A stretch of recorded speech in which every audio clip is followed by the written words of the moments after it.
दोस्तों, मेरा नाम है संजय और मेरा यूट्यूब चैनल में आपका स्वागत है। दोस्तों, अगर आप किसी भी रीजन से मेडिकल इश्यू या जॉब लॉस या नौकरी चला गया है या कोई भी रीजन से अगर आपके पास कोई क्रेडिट कार्ड या पर्सनल लोन जो कंटिन्यू चल रहा था वो अगर आपने डिफॉल्ट किया है और आपके साथ बहुत ही मेंटली हैरेसमेंट का शिकार हुए, आप जो रिकवरी एजेंट लोग है वो लोग आपके साथ बहुत मेंटली हैरेसमेंट करने का कोशिश कर रहे हैं, तो ये वीडियो पूरा देखिए।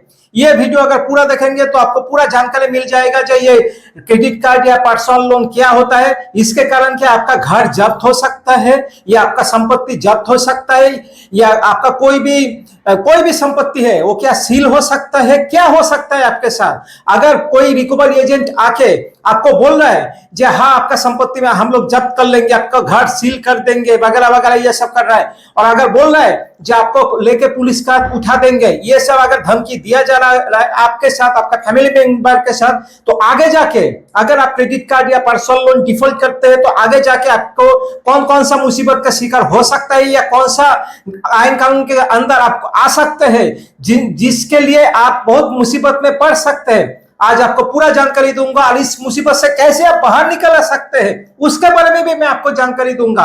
क्योंकि देखिए, मैं कोई एडवोकेट नहीं हूं, ना ही मैं कोई बैंक या एनबीएफसी कंपनी या कोई एजेंसी का आदमी हूं, ऐसा कुछ भी नहीं हूं। मैं एक डिफॉल्टर हूं और मेरे साथ जो जो हुआ है मैं उसके शेयर करूंगा, प्रूफ के साथ शेयर करूंगा, ताकि आगे जाके आप किसी भी मुसीबत के अंदर ना पड़े, किसी भी मेंटल हैरेसमेंट का शिकार आपको ना होना पड़े। मेरा वीडियो का बनाने का पर्पस यही है ताकि मेरे साथ जो हुआ है आपके साथ ना हो पाए। तो कैसे इस मुसीबत से आप बाहर निकल आ सकते हैं, चलिए उसके बारे में भी जानकारी देता हूं। दोस्तों, पहले समझिए ये पर्सनल लोन या क्रेडिट कार्ड क्या होता है। देखिए दोस्तों, ये जो क्रेडिट कार्ड होता है ना, ये भी एक लोन होता है, हम लोग समझते नहीं है।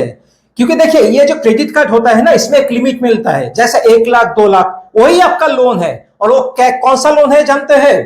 पर्सनल लोन है। क्योंकि लोन दो तरीका का होता है, एक पर्सनल लोन होता है और जो अनसिक्योर्ड लोन होता है, और एक होता है सिक्योर लोन। अभी सिक्योर लोन और अनसिक्योर लोन में डिफरेंस क्या है? देखिए दोस्तों, जब आप लोग कोई घर लेते हैं उसमें तो ईएमआई करते हैं ना, कभी कभी लोन ले लेते हैं घर को थोड़ा बंधक बना के, बैंक के पास रख के, गिरवी रख के, या कोई एनबीएफसी कंपनी के पास गिरवी रख के, या जब हम लोग कार लेते हैं या बाइक लेते हैं, कोई भी ऐसा कुछ लेते हैं, तब हम लोग कभी कभी ईएमआई करते हैं ना, तो उसी को बोला जाता है, क्या बोला जाता है? Secure loan. तो सिक्योर लोन में क्या होता है जानते हैं? अगर किसी कारण अगर आप पैसा दे नहीं पा रहे, ईएमआई का पैसा या जो भी पैसा है वो दे नहीं पा रहे, लोन लिया है, सिक्योर लोन घर के लिए है या कोई कार के लिए, बाइक के लिए लिया ना लोन, तो उसका पैसा जब आप दे नहीं पाते हैं तो बैंक क्या करता है, ये एनबीएफसी कंपनी लोग क्या करते हैं जानते हैं? सारफेसी एक्ट के थ्रू, याद रखिएगा, सारफेसी एक्ट के थ्रू आपका घर जब्त कर सकता है, या आपका जो आपने जो भी सामान लिया था ना, आपने कार लिया था, बाइक लिया था, वो जब्त कर सकते हैं सारफेसी एक्ट के थ्रू। लेकिन ये जो क्रेडिट कार्ड या पर्सनल लोन होता है, ये होता है अनसिक्योर्ड लोन। तो ये पैसा अगर आप दे नहीं पा रहे तो इसके कारण डायरेक्ट आके आपका घर सील नहीं कर सकता है या जब्त नहीं कर सकता है कोई भी बैंक, एनबीएफसी कंपनी या एजेंसी। याद रखिएगा, क्यों? क्योंकि ये क्रेडिट कार्ड या पर्सनल लोन जो होता है ना, ये अनसिक्योर होता है, ये आपका सिविल देख के दिया गया है, ना कि ये कोई संपत्ति गिरवी रख के आपने लिया, ऐसा तो नहीं है ना। तो ये होता है अनसिक्योर लोन, ये सिविल देख के दिया जाता है। तो इसी कारण इसके लिए आपका डायरेक्ट आके आपका घर सील नहीं कर सकता है या आपका संपत्ति सील नहीं कर सकता है डायरेक्ट आके, याद रखिएगा। दोस्तों, अभी मेरा बात ध्यान से सुनिएगा। कोई भी रिकवरी एजेंट, याद रखिएगा, कोई भी रिकवरी एजेंट अगर आप क्रेडिट कार्ड या पर्सनल लोन का पैसा किसी भी रीजन से दे नहीं पा रहे, अगर आपने डिफॉल्ट किया है, तो कोई भी रिकवरी एजेंट आके आपका घर सील नहीं कर सकता है, आपका संपत्ति को सील नहीं कर सकता या जब्त नहीं कर सकता है। क्योंकि आरबीआई गाइडलाइन क्या बोलता है? आरबीआई का गाइडलाइन यही बोलता है, अगर किसी कारण अगर आप पैसा दे नहीं पा रहे तो आपको खिलाफ सिविल कोर्ट में जाके बैंक, एनबीएफसी कंपनी या जो भी है जहां से आपने पैसा लिया या क्रेडिट कार्ड लिया, वो लोग आपके खिलाफ जाके सिविल कोर्ट में केस करना पड़ेगा। और वो केस ऐसा नहीं है जो आज किया और कल ही खत्म हो जाएगा, वो केस सालों साल चलता है, सालों साल चलता रहता है कंटिन्यू। आप जाके देखिएगा, आपका नियरेस्ट कोई भी कोर्ट है या जो भी है जहां पर देखिएगा जाके एक बार इंक्वायरी कीजिएगा, अगर मेरे बात को आपको यकीन नहीं हो रहा है तो याद रखिएगा, इसमें घबराने का जरूरत नहीं। अगर कोई भी रिकवरी एजेंट अगर आपको बोल रहा है, धमकी दे रहा है जो आपके घर में आऊंगा और आपका घर सील कर दूंगा, याद रखिएगा वो कानून के खिलाफ बोल रहा है, वो गैर कानूनी बात बोल रहा है। तो आप उनके खिलाफ कानूनी कार्रवाई भी कर सकते हैं अगर वो ऐसा आपको धमकी दे रहा है। अगर हैरेसमेंट के लिए, मेंटली हैरेसमेंट के लिए या जो भी रीजन है, अगर ये सब गलत हरकतें वो कर रहा है, अगर धमकी दे रहा है और बोल रहा है जो आपका सामान लेके उठा के लेके चला जाऊंगा, आपका घर सील करके दे दूंगा, आपको आऊंगा पुलिस को साथ में लेके आऊंगा और आपको उठा के लेके चला जाऊंगा, तो ये गैर कानूनी बात बोल रहा है। वो जो रिकवरी एजेंट आपको बोल रहे हैं ना, वो गैर कानूनी बात बोल रहा है। रिकवरी एजेंट हो या जो भी है, जो भी आपको ऐसा बात अगर बोल रहा है जो आप क्रेडिट कार्ड का पैसा दे नहीं पा रहे या पर्सनल लोन का पैसा दे नहीं पा रहे, तो आपको उठा के लेके चला जाऊंगा या आपका संपत्ति जब्त कर लूंगा, सील कर दूंगा वगैरह वगैरह ऐसा बोल रहा है, तो वो गैर कानूनी बात बोल रहा है, याद रखिएगा। तो इसलिए पहले कानून के बारे में जानकारी लीजिए, आरबीआई के बारे में जानकारी लीजिए, ताकि आपके साथ दोबारा कोई भी रिकवरी एजेंट आपके साथ हैरेसमेंट कर ना पाए। तो दोस्तों, अगर कोई रिकवरी एजेंट अगर ऐसा गलत हरकतें कर रहा है आपके साथ, आपको धमकी दे रहा है, आपका मेंटली हैरेसमेंट कर रहा है, परेशान कर रहा है आपका और आपका फैमिली मेंबर को, किसी कारण अगर क्रेडिट कार्ड या पर्सनल लोन का पैसा अगर दे नहीं पा रहे, आपने डिफॉल्ट किया, तो आप क्या कार्रवाई कर सकते हैं इन लोगों के खिलाफ। देखिए, पहला जो काम कीजिएगा, अगर फोन से ऐसा कुछ बोल रहा है, आपको धमकी दे रहा है, आपका हैरेसमेंट कर रहा है, या आपका फैमिली मेंबर के कॉन्टैक्ट लिस्ट में फोन करके गाली गलौज दे रहा है, हैरेसमेंट कर रहा है, धमकी दे रहा है, तो क्या करेंगे, कॉल रिकॉर्ड कीजिएगा। आपका फोन में कॉल रिकॉर्ड है ना, तो कॉल रिकॉर्ड कीजिएगा। कॉल रिकॉर्ड एक देखिए, आपके पास प्रूफ होना जरूरी है। हमेशा याद रखिएगा, आप किसी भी खिलाफ अगर कानूनी कार्रवाई करना चाहते हैं, अगर आप इस हैरेसमेंट से बचना चाहते हैं, तो कॉल रिकॉर्ड, प्रूफ, ये प्रूफ होना जरूरी है। अगर प्रूफ नहीं रहेगा तो आपका बात कोई भी नहीं सुनेगा। तो प्रूफ के लिए क्या करेंगे, अगर कॉल में कर रहे हैं तो कॉल रिकॉर्ड कीजिएगा। अगर होम में आके, अगर आपके घर में आके बदतमीज कर रहा है, गाली गलौज कर रहा है, धमकी दे रहा है और बोल रहा है पुलिस लेके आऊंगा, उठा के लेके चला जाऊंगा, कौन तुझे बचाएगा, वगैरह वगैरह, ये सब बहुत सारे हैरेसमेंट का काम करता है ये चावनी छाप रिकवरी एजेंट लोग। ये जो चावनी छाप फेक रिकवरी एजेंट लोग रहते हैं, जानते हैं, इन लोगों का काम धंधा ही यही है, लोगों को हैरेसमेंट करना, परेशान करना, गाली गलौज करना। रास्ते में जाके देखिएगा उल्टा सीधा बात बोलेगा, वो ऊंची आवाज से बातचीत करेगा, ताकि आपके आस पड़ोस में आपका रिश्तेदार को मालूम चले जाए आप डिफॉल्ट हुआ, जो गैर कानूनी है। याद रखिएगा, कोई भी चावनी छाप फेक रिकवरी एजेंट हो, ओरिजिनल रिकवरी एजेंट हो या बैंक का आदमी हो, कोई भी आके आपके घर में बदतमीज नहीं कर सकते, आपको गाली गलौज नहीं कर सकते, आपको हैरेसमेंट कर नहीं सकते, आपका फैमिली मेंबर के साथ आपके लोन के बारे में आपका वाइफ को भी जानकारी दे नहीं सकते। तो आस पड़ोस तो बहुत दूर की बात है, आस पड़ोस तो बहुत दूर की बात है। सिर्फ यही नहीं, आपके घर में आने से पहले आपके साथ कांटेक्ट करेगा, बात करेगा, लोकेशन एडजस्ट करेगा, आप कौन सा लोकेशन में किस टाइम में आप उनसे मुलाकात कर सकते हैं, उसके बारे में वो आपके साथ पहले से ही आपके साथ कांटेक्ट करके बातचीत करके टाइम एडजस्ट करेगा, उसके बाद ही वो आ सकता है। सिर्फ ये नहीं, अगर डायरेक्ट बैंक का आदमी हो या रिकवरी एजेंट हो या चावनी छाप रिकवरी एजेंट हो, जो भी हो, वो अगर आपके घर में आ रहा है तो उसके पास प्रॉपर आईडी कार्ड होना जरूरी है, प्रॉपर आईडी कार्ड होना जरूरी है, उसके पास ऑथराइजेशन होना जरूरी है, क्योंकि बैंक, इन्वेस्टिंग कंपनी, एजेंसी में बहुत सारे लोग काम करते हैं। इसका मतलब ये नहीं जो वो लोग कभी भी मन चाहे आपके घर में आ जाएगा। अगर उसको अगर एजेंसी या बैंक या इन्वेस्टिंग कंपनी जिसने भी आपके घर में भेजा है, तो उसके पास तो ऑथराइजेशन होना चाहिए ना, जो उसको भेजा है आपके पास आपसे बातचीत करने के लिए, तो उसके पास ऑथराइजेशन होना चाहिए। ठीक है, तो ये सब प्रॉपर देखिए, प्रॉपर जानकारी लीजिए। देखिए, अगर जानकारी नहीं होगा तो आप भी हैरेसमेंट होंगे, आपका फैमिली मेंबर भी हैरेसमेंट होगा। अगर आपके घर में ये सब बदतमीज कर रहे हैं, उल्टा सीधा सब कुछ, प्रॉपर डॉक्यूमेंट्स लेके नहीं आया, कुछ भी नहीं है, फिर भी आपके घर में आकर बदतमीज कर रहा है, गाली गलौज कर रहा है, हैरेसमेंट कर रहा है, ऊंची आवाज से बातचीत कर रहा है, तो क्या करेंगे जानते?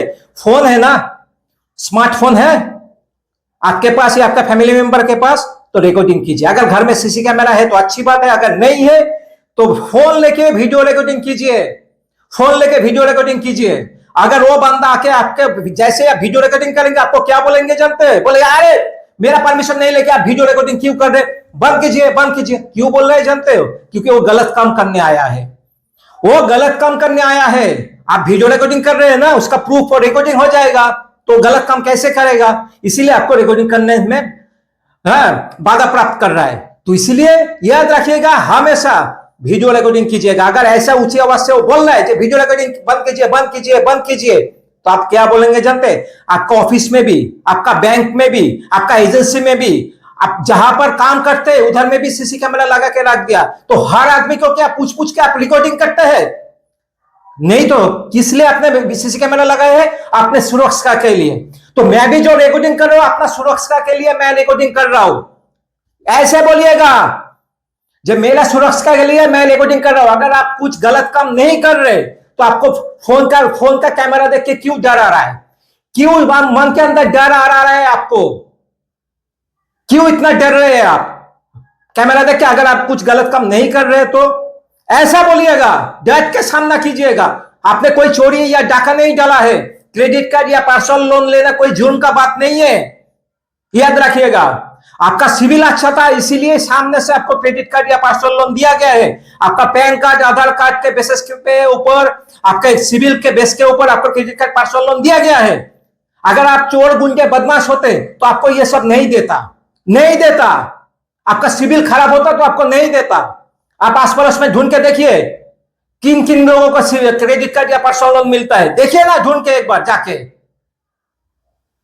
तो वो लोग क्या बोल रहे हैं नहीं बोल रहे छोड़िए ना, दिमाग के अंदर से बाहर निकाल दीजिए। वो लोग क्या बोल रहे हैं नहीं बोल रहे हैं, वो तो चावल नहीं छा फेक रिकवरी एजेंट लोग रहते हैं। उन लोगों को कुछ काम धंधा नहीं है, किसी भी जगह उन लोगों को नौकरी नहीं मिलता है, इसलिए आ जाता है इस काम में। कोई भी डॉक्यूमेंट्स कैरी नहीं करता है, कुछ भी नहीं करता है। इन लोगों का काम ही धंधा है सिर्फ हैरेसमेंट करना, परेशान करना, गाली गलौज करना। तो इनसे क्यों डरते हैं? क्यों घर छोड़ के भागने का कोशिश करते हैं? मत भागिए, सामना कीजिए डट के। याद रखिएगा आपका ये जो जिंदगी है ये सिर्फ आपका नहीं है, इसके ऊपर आपका फैमिली का भी हक है। तो अगर आप घर छोड़ के भागेंगे तो वो लोग आके तो आपके घर के लोगों के साथ भी बदतमीज कर सकते हैं, है ना? तो क्यों भागेंगे घर छोड़ के? मत भागिए, डट के सामना कीजिए। आपने कोई चोरी या डाका नहीं डाला है, आपका परिस्थिति खराब है, आपका क्रेडिट कार्ड डिफॉल्ट किया है ना? आपका मेडिकल इश्यू है, जॉब लॉस हो गया या बिजनेस डूब गया है, इसी कारण आपका क्रेडिट कार्ड या पर्सनल लोन डिफॉल्ट किया है ना? कोई तो चोरी डाका नहीं किया, तो भाग के क्यों जाएंगे? डट के सामना कीजिए। कोई भी मुसीबत है डट के सामना कीजिए। एक न एक रास्ता खुल जाएगा, अगर 10 रास्ता भी बंद हो जाएगा तो कितना दिन भागते फिरेंगे? भागिए मत, डट के सामना कीजिए। आरबीआई के गाइडलाइन के बारे में जानकारी लीजिए।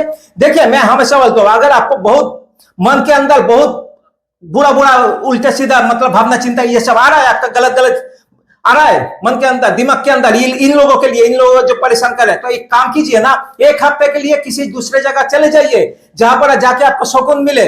आपका दोस्त के पास, आपके रिश्तेदार के पास एक हफ्ता रह के आइए। उधर से जब वापस आएंगे देखिएगा आपका दिमाग तरोताजा हो जाएगा, ठीक हो जाएगा।